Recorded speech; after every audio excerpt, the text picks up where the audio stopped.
धान पर सियासी घमासान। जी हाँ, नमस्कार, मैं हूं कपिल मिश्रा और आप देख रहे हैं हमारा विशेष कार्यक्रम छत्तीसगढ़ के बाद हमारे साथ।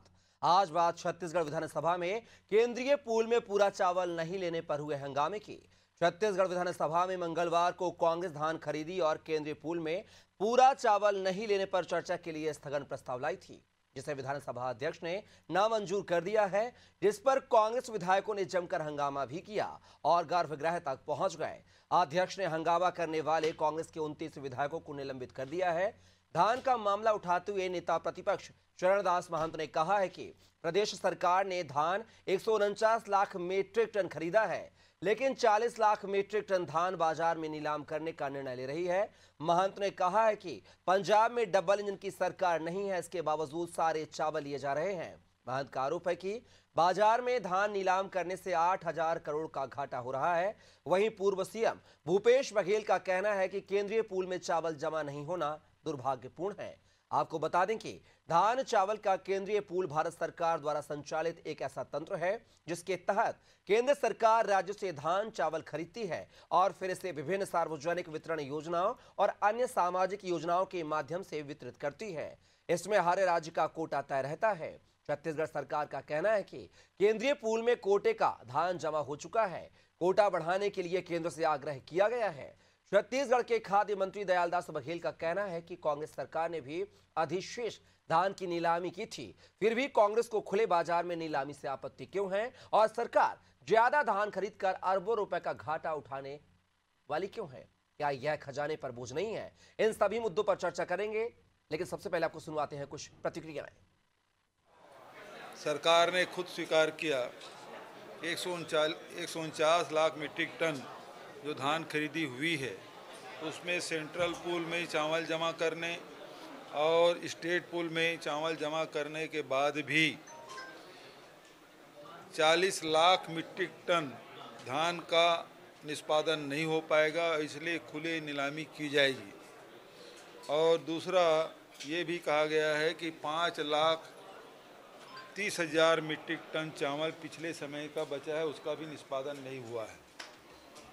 ऐसे में लगभग 47-48 लाख मीट्रिक टन धान राज्य सरकार के मत्थे पड़ा है और यदि इसे हिसाब करें तो मोटा मोटी करीब 8,000 करोड़ का नुकसान होगा।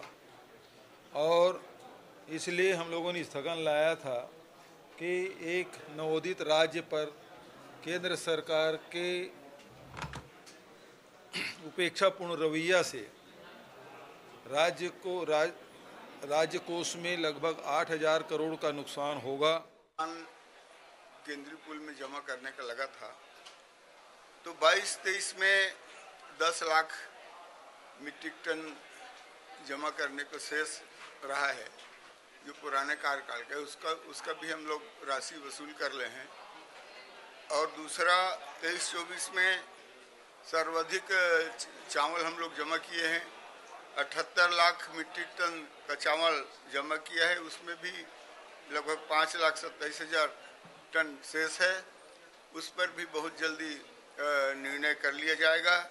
और 24-25 में 15 लाख मीट्रिक टन अभी चावल जमा हुआ है और अभी हमारे पास समय है 3 महीने का और समय सीमा में उसको भी जमा कर दिया जाएगा। तो यहाँ जो गोदाम का है, गोदाम के लिए भी यहाँ पे राशि बजट में राशि दिया गया है, उसका भी गोदाम का राशि गोदाम निर्माण स्वीकृति के बाद किया जाएगा। तो देखा आपने, अधिशेष धान जो है, चावल जो है 40 लाख मीट्रिक टन जो बचा, उसको लेकर जो है छत्तीसगढ़ में विधानसभा से लेकर जो है बयानबाजियों का दौर जारी है। विधायकों को निलंबित भी किया जाता है सदन के दौरान। इस पूरे मुद्दे पर विस्तार से चर्चा करेंगे और इस मुद्दे पर चर्चा करने के लिए हमारे साथ एक विशेष पैनल जुड़ गया है। चलिए परिचय करवा दूं। इस मुद्दे पर चर्चा के लिए हमारे साथ जुड़ गए हैं मनोज मिश्रा जी, जो कि बीजेपी प्रवक्ता हैं, साथ ही शिल्पा दिवांगन जी, जो कि कांग्रेस प्रवक्ता हैं, साथ ही वरिष्ठ पत्रकार रमेश पांडे जी हमारे साथ हैं। तीनों मेहमानों का बहुत बहुत स्वागत है हमारी इस चर्चा में। मेरा पहला सवाल जो है मनोज मिश्रा जी आपसे है, सत्ताधारी पार्टी से ताल्लुक रखते हैं, जब आपकी क्षमता उतनी नहीं है तो इतना ज्यादा चावल क्यों आपने खरीद लिया? बाहवारी के लिए, मोदी की गारंटी के तहत खरीद लिया, किसानों को खुश करने के लिए कर लिया है, लेकिन अब लगभग 8,000 करोड़ का जो है अब घाटा होने जा रहा है बाजार में निर्यात करने से। आखिर ये घाटा मतलब किसके सर पर मत्थे चढ़ेगा?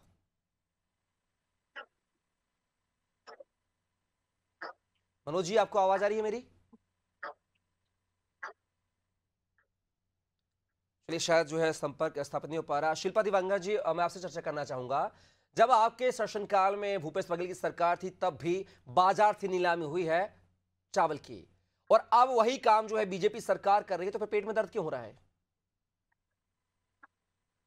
देखिए, छत्तीसगढ़ की समृद्धि और संपन्नता निर्भर करती है किसान और धान पर। और जब चुनाव का समय था, तब आपको याद होगा कि भारतीय जनता पार्टी ने अ, हमारे किसानों के लिए वादा करके, बड़े-बड़े घोषणाएं करके और ये झांसा देकर कि डबल इंजन की सरकार है और तेज गति से कार्य करेगी, तेज गति से विकास होगा, ये डबल इंजन की सरकार सार्थक होगी, ये बोल करके बड़ी-बड़ी घोषणाएं करके लोग मतदान के समय में ऐसा किया और लोगों से वोट बटोरा। अब जैसे ही इनको सत्ता हासिल हो गई है, ये जनता से और मुख्यतः किसानों से सरोकार नहीं रखते हैं।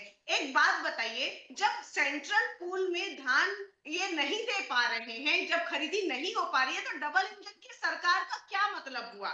जनता ने जनादेश इसीलिए दिया था ना, डबल इंजन की सरकार है, हर समस्या का समाधान होगा, समस्या का समाधान मिलेगा, किसानों की उन्नति होगी, महिलाओं की, युवाओं की उन्नति होगी, परंतु किसी भी वर्ग की उन्नति यहाँ पर नजर नहीं आ रहा है, किसी भी वर्ग को सशक्तिकरण नहीं मिल रहा है। पंजाब में छत्तीसगढ़ से ज्यादा धान की खरीदी सेंट्रल पूल में हो सकती है, परंतु छत्तीसगढ़ में ऐसा पक्षपातपूर्ण व्यवहार क्यों किया जाता है? और इसके बाद भी छत्तीसगढ़ में जो भारतीय जनता पार्टी के सांसद हैं, वो मौन चुप्पी धारण किए हुए क्यों हैं? इस बात का जवाब भारतीय जनता पार्टी के नेता, प्रवक्ता और मंत्री नहीं दे पाते हैं। सोचने लायक बात यही है। शिल्पा जी, आपने पंजाब का जिक्र किया है। पंजाब में आम आदमी पार्टी की सरकार है, आपका एक समय पे गठबंधन रहा, इंडिया गठबंधन का हिस्सा रहा है, आपका एक सहयोगी दल रहा है, और वहां पर उन्होंने पक्षपातपूर्ण रवैया न अपनाते हुए वहां का चावल खरीदा 172 लाख मीट्रिक टन। आखिर हर्जी क्या है? अगर नहीं करते तो आप आरोप लगाते हैं कि वहां पर बीजेपी की सरकार नहीं थी, इसलिए उन्होंने ऐसा कर दिया, दुर्व्यवहार किया और समानता का अधिकार नहीं रखा है। और कम से कम वो अपनों को ना मानकर पराये को माना। अपनों को माना तो क्या माना, मानो तो पराये को मानो, तब तो अपनापन है ना। अगर उन्होंने ऐसी मिसाल पेश की तो हर्जी क्या है शिल्पा जी? पंजाब का मैंने जिक्र इसलिए किया, देखिए पंजाब का मैंने जिक्र इसलिए किया, पंजाब में 172 मैट्रिक टन धान की खरीदी हुई है, वहां डबल इंजन की सरकार नहीं है।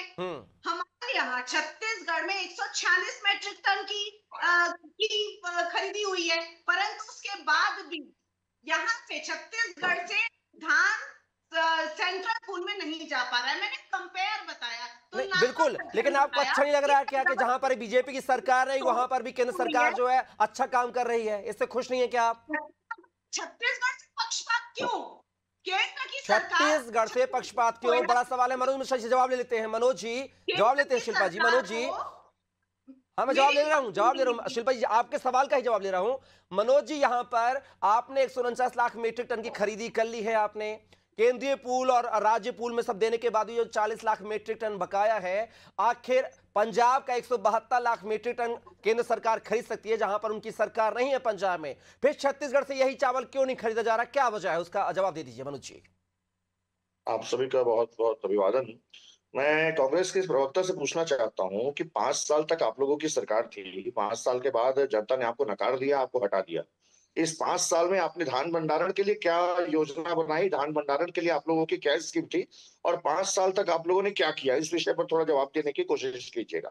दूसरी चीज, भंडारण के पहले धान की खरीदी होती है और 5 साल बीच में नहीं बोलिए शिल्पा जी, अगर मैं बोलना चालू करूंगा तो शायद आप नहीं बोल पाएंगी, इसलिए पहले मेरी बातों को सुन लीजिए धैर्य के साथ में, उसके बाद आप अपना जवाब दीजिएगा। मैं आपके बीच में नहीं बोलूंगा। 5 साल तक आपकी सरकार थी, आपने 5 साल तक सरकार में होने के बावजूद न तो आपने धान भंडारण की चिंता की, और जब धान को खरीदने के बाद लोगों को, किसानों को उनका वाजिब हक मिलना चाहिए था, तो किस प्रकार से आपकी सरकार सोए रहती थी। वही कारण है कि आपको 5 साल के एक कार्यकाल के बाद में छत्तीसगढ़ की जनता ने नकार दिया, आपको हटा दिया। जबकि वर्ष 2000 में छत्तीसगढ़ बनने के बाद 2003 से लगातार 3 कार्यकाल तक भारतीय जनता पार्टी का कार्यकाल रहा, और 3 कार्यकाल तक भाजपा ने ऐतिहासिक धान खरीदी और पीडीएस का जो सिस्टम है वो भारतीय जनता पार्टी ने यहाँ पर लेकर के आई और वो ऐसा पीडीएस सिस्टम बना जिसका अमल और जिसके बारे में न सिर्फ भारत के कई देशों के और भी प्रतिनिधिमंडल यहाँ पे आए और इसका अध्ययन किया और उन्होंने अपने यहाँ पर इसको फॉलो किया है। दूसरी चीज, धान भंडारण की बात करने के बाद में धान खरीदी अगर किया गया है तो धान खरीदी प्रॉपर एक अलोकेशन के साथ में किया गया है और छत्तीसगढ़ की जनता, छत्तीसगढ़ के किसानों से किया गया है। तो क्या आप विरोध कर रहे हैं कि धान खरीदी उतना नहीं करना चाहिए था?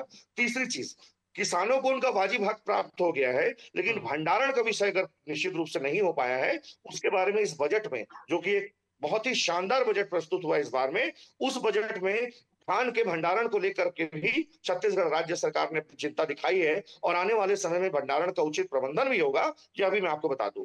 चौथी बात जो आप कह रही थी, आपने खुद सिद्ध किया कि भारतीय जनता पार्टी की जो केंद्र की सरकार है, ये किसी भी राज्य में भेदभाव नहीं करती। भारतीय जनता पार्टी की जो सरकार है, पंजाब में किस प्रकार से उन्होंने अधिक पूल से अधिक उन्होंने वहां पर धान को लिया है सेंट्रल पूल में, ये आपने खुद कहा है। इसके लिए निश्चित रूप से आप केंद्र को धन्यवाद दे रही होंगी।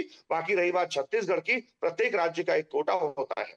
भारतीय जनता पार्टी केंद्र सरकार पक्षपात करने में और कोटे को तोड़ करके सिस्टम को बनाने में यकीन नहीं रखती। आप अपने पार्टी के अपने वरिष्ठ नेताओं से जरा चर्चा कीजिएगा, इस विषय में आपको ज्यादा जानकारी प्राप्त होगी। चलिए, मुझे लगता है शिल्पा जी आपका जवाब आपको मिल गया और शायद आपके मन में सवाल भी होंगे, हम आपसे बाद में लेंगे। सीधा रुख करेंगे वरिष्ठ पत्रकार रमेश पांडे जी का।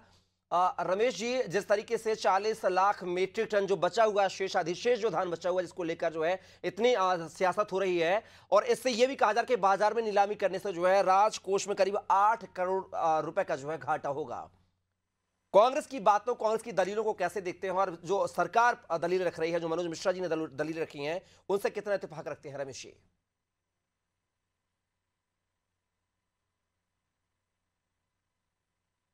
शायद जो है संपर्क स्थापित नहीं हो पा रहा। शिल्पा जी, मैं आपसे जवाब चाहूंगा। मनोज मिश्रा जी ने आपके सवालों के जवाब देने की कोशिश की है, कितना संतुष्ट नजर आ रही हैं जवाब उससे? देखिए, ये सबसे पहले तो जब इनसे सवाल पूछा जाता है तो कांग्रेस की तरफ उंगली उठाने की कोशिश करते हैं, तो इनकी कथनी और करनी में अंतर, ध्यान भटकाने के लिए ये सब प्रपंच करने की कोशिश करते हैं। पहली बात, मैं बिल्कुल असंतुष्ट हूँ क्योंकि जो छत्तीसगढ़ के साथ कांग्रेस पक्षपात की हो तरफ रहा उंगली उठाने की कोशिश नहीं करती। शिल्पा जी, एक मिनट सुन लीजिए, कांग्रेस की तरफ उंगली उठाने की कोशिश नहीं करते। कांग्रेस को छत्तीसगढ़ की जनता ने नकार दिया है। छत्तीसगढ़ की जनता ने आपके तरफ उंगली उठाई है। छत्तीसगढ़ की जनता ने आपको नकारा है। ये भारतीय जनता पार्टी के कार्यकर्ता नहीं है सिर्फ, ये भारतीय जनता पार्टी के कार्यकर्ता सिर्फ अगर बात कर रहे होते तो बात अलग थी। छत्तीसगढ़ के किसानों ने आपको नकारा है। छत्तीसगढ़ के किसानों ने आपको आईना दिखाया है। छत्तीसगढ़ के किसानों ने आपको बाहर का रास्ता दिखाया है। इस कारण आप आज सत्ता से बाहर बैठ करके ये प्रपंच करने का काम जो आपको कर रहे हैं, जो आपको राजकोषीय घाटा दिख रहा है, आपको किसानों के फायदे की बात नहीं दिख रही है। कोशिश नहीं की, ना शिल्पा पत्राचार, जी, आपको छत्तीसगढ़ के किसानों का फायदा नहीं दिख रहा है। आप राजकोषीय मनोज घाटे जी, की चिंता ज्यादा कर रही हैं। राजकोषीय घाटा कितना हो रहा है और राजकोषीय घाटे का किस प्रकार से यहाँ पर हम उसको एडजस्ट करेंगे, ये मनोज जी, शिल्पा जी, मनोज जी, शिल्पा जी, मैं दोनों को रोकना चाहूंगा। मनोज जी, शिल्पा जी, मैं दोनों को रोकना चाहूंगा। मनोज जी, उनका सवाल ये है कि आपने 5 साल में सवाल उठा दिए कांग्रेस पर कि आपने भंडारण को लेकर क्या किया। 5 साल तक सरकार उनकी रही है, लेकिन उसके पहले 15 साल तो आप रहे ना, आपने क्या किया भंडारण की, जरा वो बता दीजिए। जिस तरीके से पिछले 15 वर्षों का आंकड़ा आप निकालेंगे, 15 वर्षों में जिस प्रकार 2000 से लेकर के 2003 तक छत्तीसगढ़ में कांग्रेस की पहली सरकार बनी थी। 2002 से 2003 तक 3 वर्षों में क्या कार्य हुए। उसके बाद छत्तीसगढ़ का जो पीडीएस सिस्टम लाया गया, पीडीएस सिस्टम को मैंने आपको पहले भी बताया कि छत्तीसगढ़ का पीडीएस सिस्टम ना सिर्फ पूरे इंडिया के लिए, पूरे भारतवर्ष के लिए, बल्कि विश्व के कई अन्य देशों के लोग भी आए और उन्होंने छत्तीसगढ़ के पीडीएस सिस्टम का अवलोकन किया, प्रशिक्षण प्राप्त किया और इसको ले जाकर के अपने इन्होंने फॉलो किया है। छत्तीसगढ़ का पीडीएस सिस्टम 2003 से 2018 तक एक अनुकरणीय पीडीएस सिस्टम था। इसके बारे में आप अधिक जानकारी चाहें तो हासिल कर सकते हैं।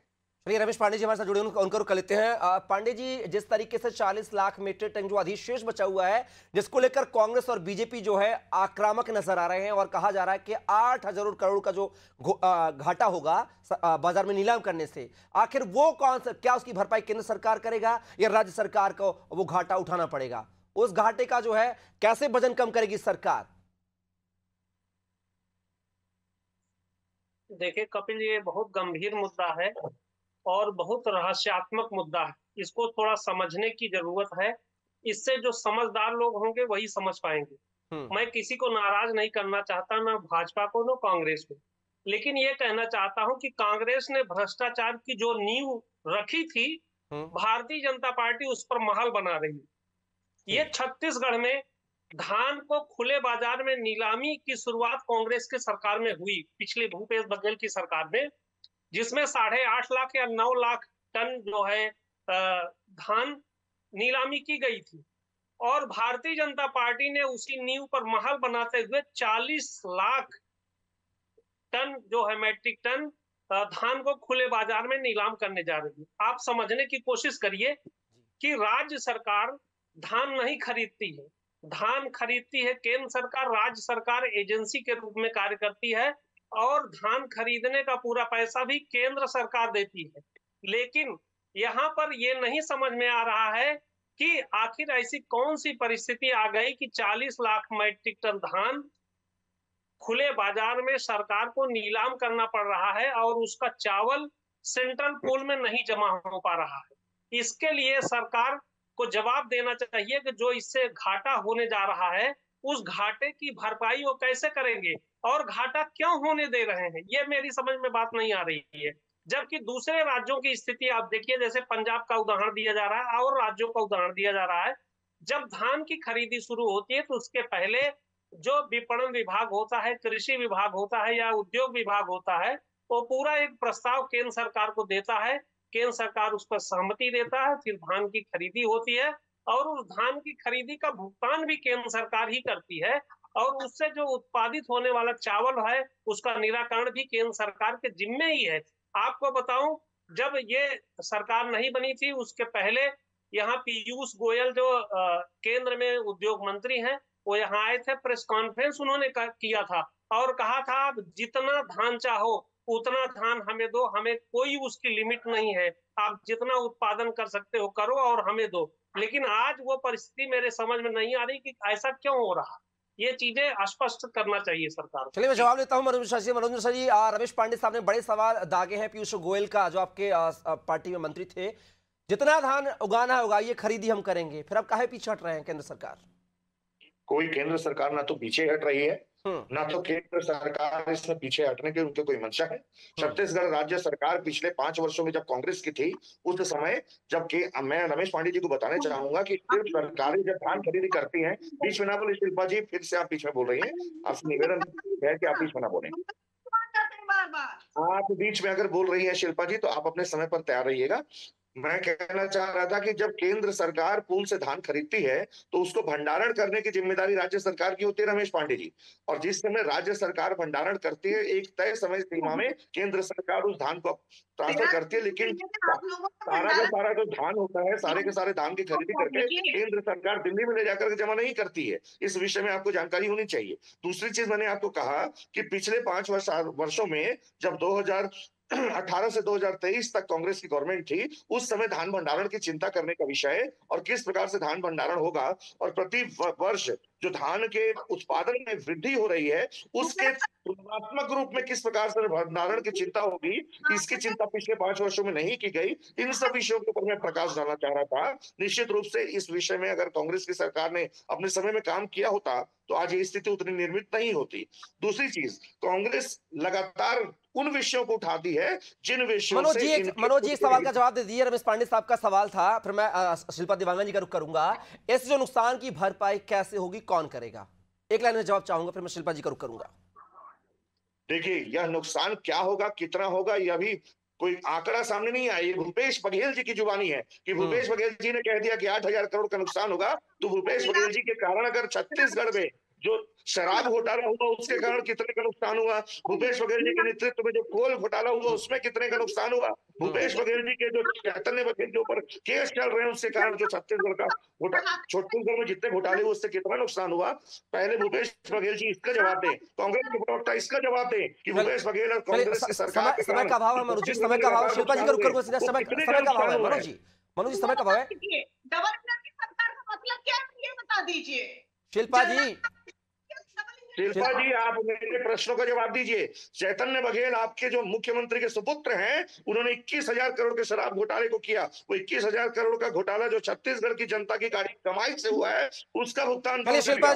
शिल्पा जी मनोज दोनों को रोकना चाहूंगा, समय का अभाव। शिल्पा जी सवाल का जवाब दीजिए। शिल्पा जी मेरा एक सवाल इसका जवाब दे दीजिए।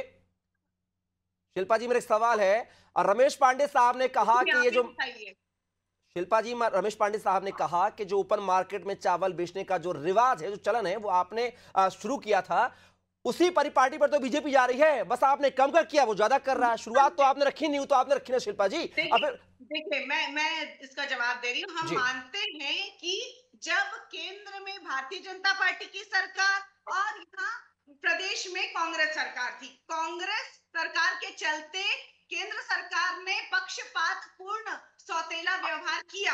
इस बात अभी शिल्पा जी ने कहा कि भारतीय जनता पार्टी की सरकार पंजाब में अधिक धान खरीदी कर रही है। भारतीय जनता पार्टी की सरकार पक्षपात का काम नहीं करती। शिल्पा जी, निश्चित रूप से आपको यह विषय रखना चाहिए। आप अपने ही बातों में आपके दो बातों में अलग अलग विषय स्पष्ट हो रहे हैं। आपने कहा कि पंजाब में जब भारतीय जनता पार्टी की सरकार आम आदमी की पार्टी की सरकार होने के बावजूद वहां पर ज्यादा धान खरीदी कर रही है, तो आपका यह आरोप जो है वो अपने आप ही खारिज हो जाता है। संपदा संसाधन छत्तीसगढ़ का चाहिए केंद्र सरकार को, वो भी समय पर चाहिए। तो धान की खरीदी केंद्र सरकार समय पर क्यों नहीं कर मनोज जी, शिल्पा जी का एक ही आरोप है, मैं एक लाइन में जवाब चाहूंगा। शिल्पा जी का एक ही आरोप है कि डबल इंजन की सरकार का होने का क्या फायदा, जब छत्तीसगढ़ का ही धान नहीं खपा पा रही केंद्र सरकार। उनका एक सवाल यह है कि अब तो डबल इंजन की सरकार है ना, हमारे समय तो नहीं थी, तो अब क्यों नुकसान उठाना पड़े छत्तीसगढ़ को? अपने सारे नियमों को बना करके, जिस प्रकार से प्रत्येक राज्यों का पूल निर्धारित होता है, केंद्र सरकार इस प्रकार से नहीं कार्य करती है। केंद्र में अगर भारतीय जनता पार्टी के, तो भारतीय जनता पार्टी की सरकार 18 से अधिक प्रदेशों में है। केंद्र सरकार केवल एक राज्य को लेकर के टारगेट पर काम नहीं कर रही है। चलिए रमेश पांडे जी, आपसे अंत में शॉर्ट में प्रतिक्रिया चाहूंगा। दूसरे राज्य के स्टॉक में या दूसरे राज्य के डिपो में नहीं रखा जा सकता। इसे भंडारण रमेश जी व्यवस्था की जाएगी और आने वाले समय में केंद्र का जो हमारा पुल है उसे भी बढ़ाया जाएगा। चलिए रमेश जी, बीजेपी प्रवक्ता कह रहे हैं कि आने वाले समय में केंद्र का जो पूल है उसकी क्षमता बढ़ाने के लिए हम करेंगे, पत्राचार भी करेंगे, ऐसा कहा गया है। क्या लगता है कि क्या राज्य सरकार की बात केंद्र सरकार मानेगी? जो 40 लाख मीट्रिक टन की जो बाजार में नीलामी की बात कही जा रही है, क्या उससे सरकार बच पाएगी? क्या जो 8,000 करोड़ के जो आकलन किया जा रहा है नुकसान का, क्या उसकी भरपाई हो पाएगी? और दूसरा रास्ता होगा तो क्या हो सकता है पांडे साहब? देखिए कपिल, ये विषय भंडारण का नहीं है। बीजेपी प्रवक्ता ने बात को एक भ्रामक स्थिति पैदा करने की कोशिश की है।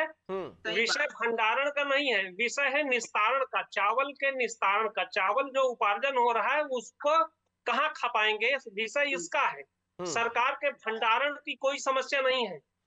और जो परंपरा रही है कि सेंट्रल पूल में चावल का निस्तारण किए जाने का, केंद्र सरकार अगर राज्य सरकार से सेंट्रल पूल में चावल नहीं ले रही है तो उसकी वजह क्या है? क्या राज्य और केंद्र सरकारों में अनबन चल रही है, या अधिकारी लोग उसका सही से प्रेजेंटेशन नहीं कर पा रहे हैं? ये दो परिस्थितियां हैं। अगर अधिकारी सही ढंग से प्रेजेंटेशन कर देता है तो ये नौबत नहीं आती। और राज्य सरकार को इसका प्रयास करना चाहिए। अगर प्रेजेंटेशन नहीं सही हुआ तो भी राज्य सरकार की फेल्योर है, और सेंट्रल पूल में चावल नहीं दे पा रहे हैं, ये भी राज्य सरकार की कमजोरी। चलिए फिलहाल आप समय का अभाव है, तीनों में मन हमारे चर्चा का हिस्सा बने, उसके लिए बहुत बहुत शुक्रिया। शिल्पा जी आपका, मनोज जी आपका, साथी रमेश पांडे साहब आपका। लेकिन देखना होगा कि जिस 40 लाख मीट्रिक टन की बात कही जा रही है, जिससे कांग्रेस आकलन कर रही है कि करीब 8,000 करोड़ का जो है घाटा राज्य सरकार को लगेगा, क्या ये घाटे से राज्य सरकार उबर पाएगी? क्या केंद्र सरकार पूल बढ़ाने पर अपनी सहमति दे पाएगी? इन सभी पहलुओं पर जो जवाब आना बाकी है। फिलहाल की इस चर्चा में बस इतना ही। आप बने रहिए नादी टीवी के साथ। नमस्कार।